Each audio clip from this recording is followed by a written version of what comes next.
Bismillahirrahmanirrahim. Assalamualaikum warahmatullahi wabarakatuh. Yang terhormat, yang terhormat dosen pengampun manajemen rantai pasokan, Bapak Yun Yun, SEMSM, ASCACHRA, dan teman-teman D1 yang saya banggakan. Di sini saya Farhan akan menjadi moderator pada presentasi kali ini. Presentasi kali ini mengenai struktur sistem jaringan rantai pasokan pada PT Tirta Investama atau Aqua. Untuk anggota dari kelompok 5 ini, yang pertama itu ada Dang Rizky Ilahi Agustiandi dengan NIM akhir 335, lalu yang kedua ada Eis dengan NIM akhir 342, lalu yang ketiga ada Aufa Fitrian Naoroh Nasuha dengan NIM 349, lalu yang keempat ada Sukma Kumalasari dengan NIM 350, lalu yang kelima ada Muhammad Dani Juanda dengan NIM 353, yang terakhir ada saya sendiri Muhammad Farhan dengan NIM 360. Oke, untuk mempersingkat waktu, apa ya?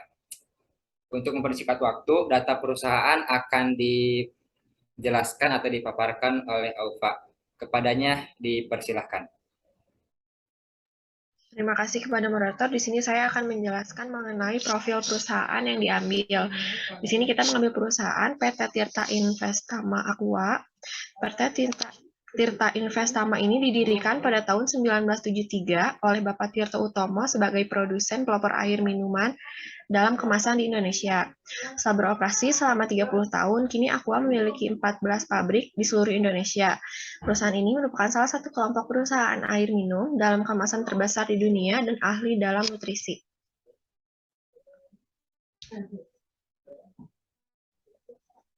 Lalu dalam melaksanakan sistem supply chain pada PT Tirta Investama ini, aktivitas-aktivitas tiap rantai berjalan secara individual. Akibatnya bagian produksi memproduksi dengan jumlah yang tidak tepat. Hal ini akan mempengaruhi jumlah dan waktu pada pengiriman produknya. Untuk mengatasi permasalahan yang dihadapi, PT Tirta Investama Aqua ini perlu dilakukan perancangan metode yang efektif dalam mengoptimalkan sistem integrasi supply chain-nya. Sekian yang dapat saya sampaikan, saya kembalikan kepada moderator. Oke, terima kasih kepada Aufa yang telah memaparkan data perusahaan dari PT Aqua ini. Lalu selanjutnya mengenai apa itu supply chain management yang akan dipaparkan oleh saudara Dang Rizky Ilahi Agustiandi. Kepadanya dipersilahkan. Baik, terima kasih kepada moderator. Di sini saya akan menjelaskan apa itu supply chain management. Supply chain adalah suatu sistem tempat organisasi menyalurkan barang produksi dan jasanya kepada pelanggannya. Rantai ini juga merupakan jaringan atau jejaring dari berbagai organisasi yang saling berhubungan yang mempunyai tujuan yang sama, yaitu sebalik mungkin menyelenggarakan pengadaan dan menyalurkan barang tersebut. Next.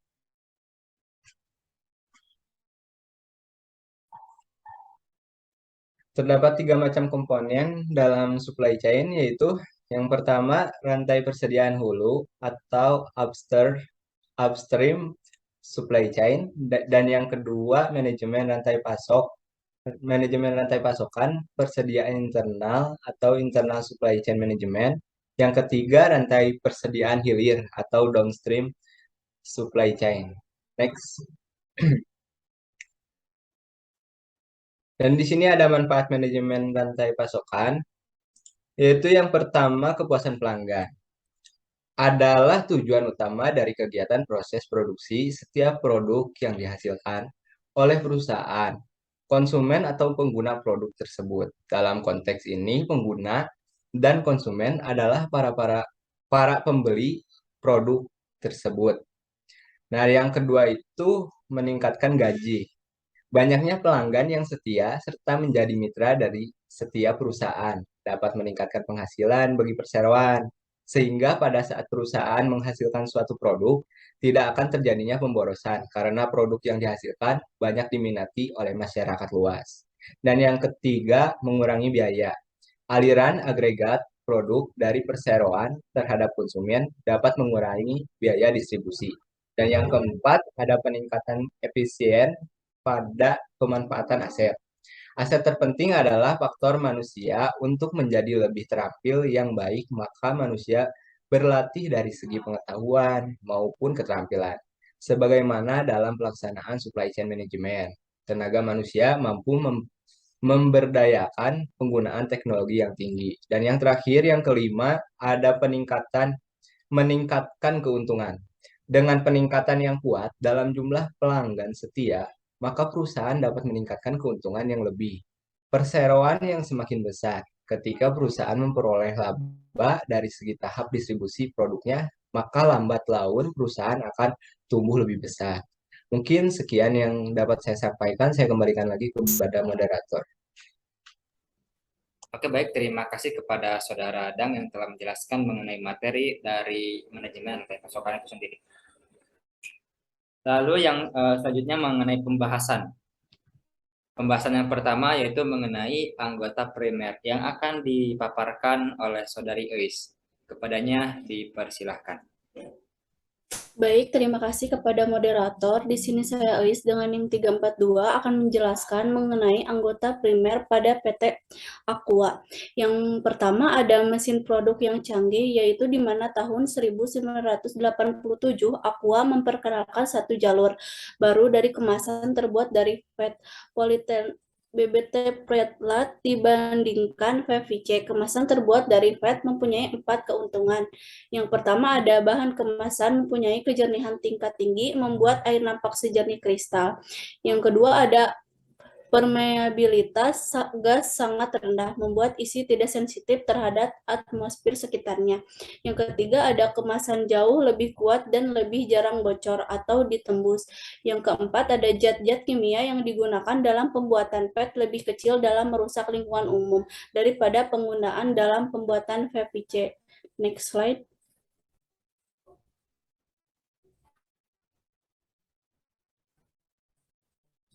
Nah, yang kedua ada hydropro system, yaitu berfungsi menjaga kemurnian setiap tetes aqua. Aqua sangat menjaga kemurnian produk sejak dari sumber air hingga kontrol kualitas produk di pasar. Yang ketiga ada pengawasan ketat mata air, yaitu mata air pegunungan yang menjadi sumber air aqua senantiasa dijaga agar bebas dari kontaminasi. Pengawasan ketat dilakukan secara berkala setiap hari agar kualitas sumber air tetap terjaga. Yang keempat ada sistem inline process, yaitu sistem ini menerapkan prosedur otomatis mulai dari pembuatan botol yang langsung diisi, ditutup, diberi label, disegel, dan dipaket secara bersamaan. Proses ini dilakukan dalam ruangan steril tanpa sentuhan tangan manusia dan merupakan yang pertama di Indonesia. Dan hingga kini merupakan satu-satunya proses yang diimplementasikan oleh industri air minum dalam kemasan. Sekian dari saya kembalikan kepada.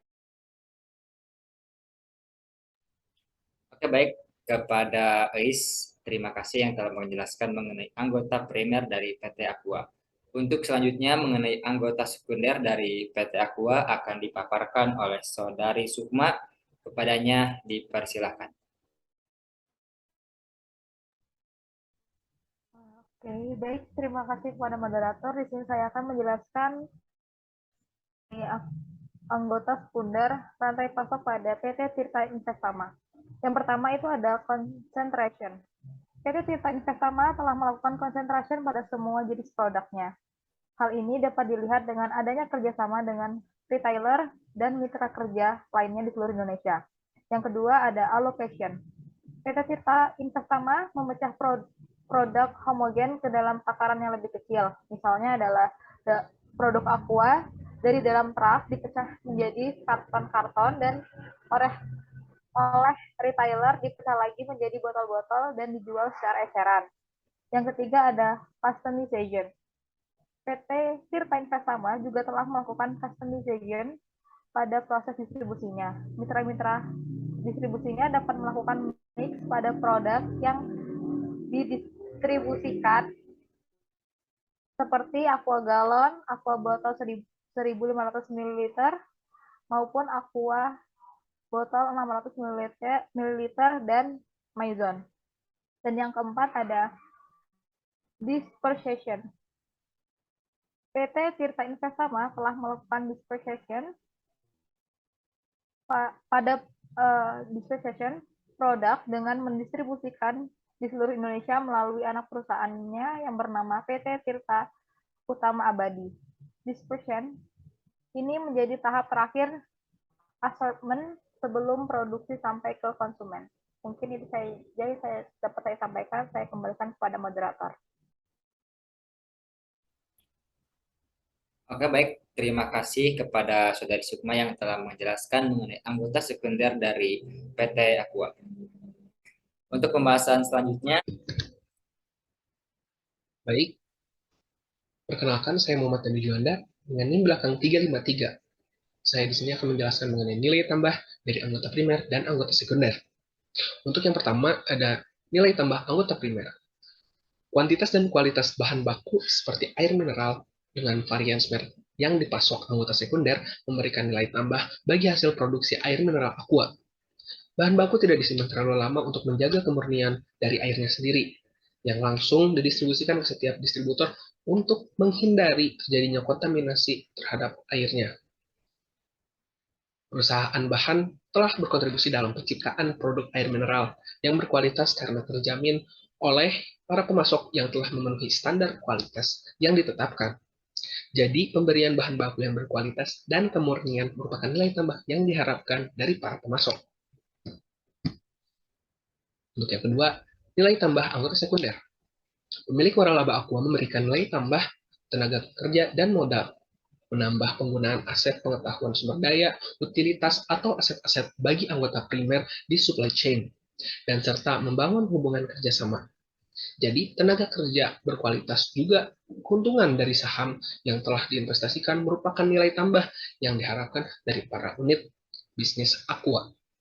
Penyaluran barang yang tepat waktu juga dari gudang ke pabrik, jadi juga dari gudang pabrik ke tangan distributor, nilai tambah yang diharapkan oleh Aqua, logistik regional, dan retailer. Sekian yang dapat saya sampaikan. Terima kasih.